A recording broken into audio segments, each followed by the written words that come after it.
દર્શક મિત્રો, મહામંથન મંતવ્ય ન્યૂઝમાં આપનું સ્વાગત છે। સ્થાનિક સ્વરાજ્યની ચૂંટણીને લઈને તમામ રાજકીય પાર્ટીઓએ કમર કસી લીધી છે ને વાત કરીએ બનાસકાંઠાની સાંસદ જ્ઞાનીબેન ઠાકોરના ગઢમાં હવે મંત્રી સ્વરૂપજી ઠાકોરે મોટું ગાબડું પાડ્યું છે ને કોંગ્રેસ માટે જે એડી ચોટીનો જોર લગાવીને મહેનત કરતા કાર્યકર્તાઓ છે તેમને કેસરિયા કરાવ્યા છે। જી હા, આ ઓપરેશન છે તે મંત્રી દ્વારા ચલાવવામાં આવ્યું છે। સ્થાનિક સ્વરાજ્યની ચૂંટણી લઈને હવે તબક્કાવાર જે તમામ રાજકીય પાર્ટીઓ છે તે પોતાના ઉમેદવારોની જાહેરાત કરવાની છે ને અલગ અલગ પાર્ટીઓમાં આયારામ ગયારામ જેવી સ્થિતિ પણ જોવા મળી રહી છે। ત્યારે આ વચ્ચે વર્ષોથી કોંગ્રેસ માટે મહેનત કરતા જે કાર્યકરો છે તેઓએ અંતે કોંગ્રેસ સાથે છેડો ફાડીને ભાજપનો સાથ થામ્યો છે ને આના જ કારણે ફરી ઉત્તર ગુજરાતનું રાજકારણ ગરમાવાની શરૂઆત થઈ છે। આ મામલાને લઈને મંત્રી સ્વરૂપજી ઠાકોરે પણ નિવેદન આપ્યું છે ને જે નારાજ થયેલા 150થી વધારે કોંગ્રેસના કાર્યકરોએ જે વિધિવત રીતે ભાજપમાં જોડાયા છે ને આગામી સમયમાં તેઓ હજુ ઓપરેશન તેજ કરવાના છે તેવી વાત પણ તેમણે કરી છે। પહેલા સાંભળો આપ મંત્રી સ્વરૂપજી ઠાકોરને।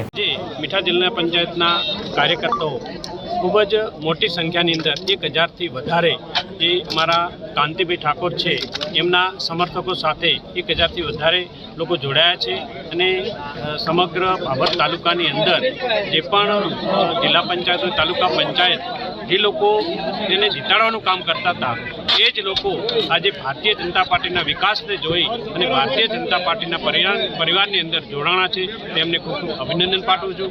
આવનારા સમયમાં જે જિલ્લા પંચાયત અને તાલુકા પંચાયત યોજવાની છે જે ચૂંટણીઓ આવી રહી છે એની અંદર એક જ્વલંત વિજય સાથે સંકલ્પ સાથે જે કાર્યકર્તાઓ જોડાયા છે એમનો ભરોસો છે કે આવનારા જે 18 તાલુકા પંચાયત હોય 3 જિલ્લા પંચાયત હોય એમાં બહુ જંગી મતોથી ભારતીય જનતા પાર્ટીનું કમળ ખીલાવશે એવો મને વિશ્વાસ છે। સર, બીજે પર જિલ્લા પંચાયતના ભાજપના કાર્યકર્તાઓ શું કહેશો? દરેક જણને ઉમેદવારી કરવાનો હક છે, દરેક જણ ઉમેદવારી કરશે અને ભારતીય જનતા પાર્ટી દરેકને સંતોષ મળે એ રીતનું ભારતીય જનતા પાર્ટી ઉમેદવારને નક્કી કરી અને ભારતીય જનતા પાર્ટીનું કમળ આપશે અને એને જ સૌ સાથે મળી અને અમે લોકો જે પણ ઉમેદવાર આવે એને જીતાડવાનો પ્રયાસ કરીને અમે બહુ જંગી મતોથી જીતાડીશું।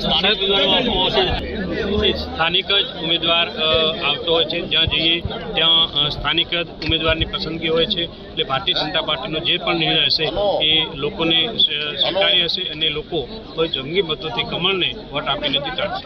સાહેબ, આજે ઓપરેશન કર્યું।